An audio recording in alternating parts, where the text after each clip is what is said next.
What's up, everybody? Keith Mitchell again from the Outerhaven. It's been a while since I've made a video, and I do apologize for that. However, there's been a lot of things going on in my personal life, some of which I will explain at the end of this video. But first and foremost, I got to start talking about EA because things have not been going good for them. They shut down a bunch of studios. Some of them were fan favorites, including one of my favorite, Visual Studios, which gave us Dead Space. Love that game. Then Anthem is underperforming. They're not meeting their roadmap. The game is pretty much a mess. You know, the whole Dragon Age debacle, you know, Star Wars Battlefront 2 and microtransactions. And yeah, it's just, EA is just on a downward spiral. And it was one of the reasons why they were voted one of the worst companies in North America a while back.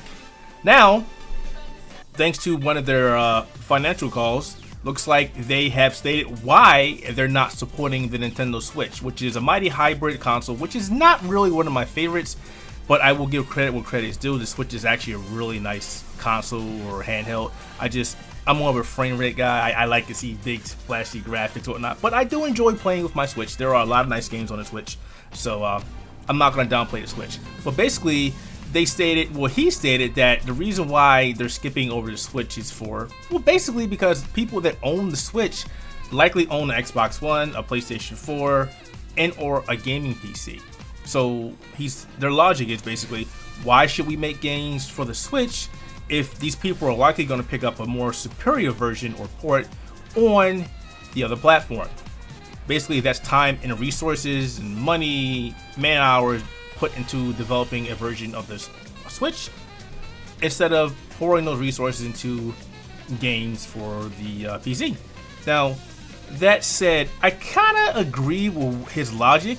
You know, it does make sense, but at the same time, I don't agree because there are a number of companies that are on the same level as EA that are putting their time and effort and resources into giving us Switch ports. Capcom's giving us Resident Evil games.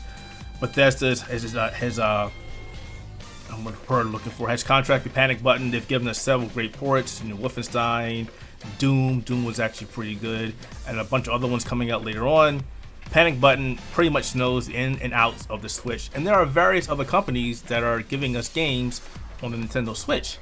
So for EA to come out and go, well, you know what, we really just don't see any real benefit to bring out games on the Switch, is kind of disheartening because the Switch has done something that the Wii and the Wii U has not done, and that's get Nintendo third-party offerings back in place. You know, when the Wii came out, third-party support was like, oh, we're going to be there, and then they fell off. And then with the Wii U, it was even worse. The last time you really saw any kind of really decent third-party offerings was back on the Super Nintendo days, and maybe sort of in the GameCube days. After that, it just sort of trailed off. Now that the Wii is gone and the Wii U is gone, the Switch is out in the front, a lot of companies are going, hey, Nintendo's got something, I want to get my games on there. Well, except for EA. And the weirdest question about this all started because one of the investors asked EA, hey, why don't we have a version of The Sims on the Nintendo Switch? Which makes perfect sense because The Sims would be the perfect game for the Nintendo Switch. I mean, my daughter plays it, I don't play it. I used to play SimCity and whatnot until EA destroyed that. But The Sims could be played in hybrid or could be played in handheld mode. It could be played docked. It's not very GPU intensive. It's not very CPU intensive. It's enjoyable, and it's a big time sink, right? So why wouldn't they bring it out on the Switch? And the thing that really boggles my mind is the fact that there is a mobile version of this game. Why is it not coming out for the Switch? Well, we don't want to waste time and resources on the Switch. So, yeah. So, I really hope the EA thinks about this. Maybe all the backlash that people are going to give the company. I've already written articles saying that I don't agree with this. And I'm pretty sure many other gaming journalists and YouTubers and streamers and content creators all across the globe who have heard about this are likely writing in, recording, talking, and saying, hey, EA, this is a bad move. We don't agree with this. Hopefully. That said, I did want to also talk about Kill la Kill IF, or Kill la Kill the game IF. It's a 3D arena brawler that came out for PlayStation 4, Xbox One, PC. I'm not sure if it came out for the Switch, maybe not. I've had access to the game for 2 weeks before it came out, and when I got the NDA basically stated, hey, you can record or you can stream up to the end of the first chapter, and that was it. If you put anything else out there on YouTube, if you stream it, we will take it down and we will likely come after you. So the other day, looks like more people caught wind of the fact that Arc System Works is not allowing anybody to post any story online, and now the debate is coming up again, like it happened with Persona 4 and a couple other games, where the companies basically stated, hey, we don't want you streaming this content, we don't want you recording this content and putting it on YouTube, and it's frustrating a lot of people. Now, like the EA thing, I kind of agree with the company, mainly for this reason. Yes, it is a 3D brawling game, and they did say you can post gameplay. So basically, the versus, training mode, the challenges, practicing, you can do all that, but the story doesn't follow the Kill la Kill anime exactly. It deviates a lot, and yes, it does eventually get back to the main story of Kill la Kill, but it's in a different perspective.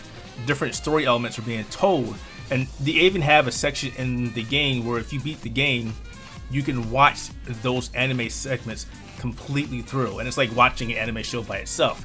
And I can understand why Arc System Works doesn't want people to stream this or to record this to put on YouTube or wherever else, because it kind of defeats the purpose of buying the game. If you have no interest in playing a fighting game or a 3D brawler, and all you want to see is the anime, you pretty much just uploaded an anime to YouTube or Twitch, and that's it. Now, the downside to this is you can't play the game outside of the versus or practice or challenge modes without showing the anime content, which means you can't stream or upload the full version of the game, which is very disappointing, or the story mode of the game, which is disappointing because it's actually interesting. So like I said, I understand why they're doing it, but at the same time, you should have gave us an option to skip the anime sequences, which they might have done. I may have skipped over that in the options. I may have not seen that, or maybe they added it in the patch that came out after my review went out, which you can check that review out at Outerhaven.net. But yeah, it doesn't make any sense to me why companies in this day and age, you know, everybody is going to stream a game or upload the game to YouTube or Twitch or wherever, and you're pretty much just trying to stop them, and you know people are going to do it. So it's going to come down to these companies trying to police people and take down the videos, and you know there's going to be some channels that are probably huge they're not going to touch, and the small channels are going to go, oh, we're going to take that off, we're going to copyright strike you and get your channel off YouTube, and it's going to cause a lot of issues. So guys and gals, if you're playing this game right now and you are not a big YouTuber, stop. Don't risk your channel, just stop. All right.